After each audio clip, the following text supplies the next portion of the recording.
how to fix V380 camera going offline problem. So if you're having this problem, you're gonna figure out the causes and solutions for this. So for the causes, there's weak Wi-Fi signal, firmware issues, and power interruptions.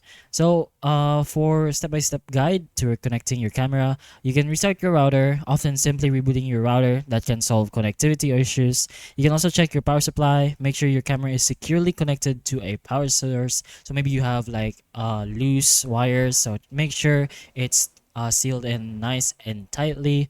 You can also reset the camera, so hold the reset button for 10 seconds. This restores factory settings and might resolve the issue, but you're gonna have to reconnect and do the settings and its actual manual settings by yourself. And for the tips to prevent future disconnections, make sure your positioning is good, keep your camera within an optimal range of your wire router, regular firmware updates, so set a reminder for firmware updates to avoid any sort of glitches, and for a stable power supply, consider investing in a uninterruptible power supply to curb power interruptions.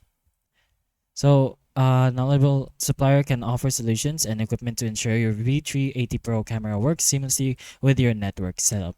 But anyways, those are ways to fix your V380 camera offline problem. So if this video can help you, please like and subscribe for more videos like this, and that's all.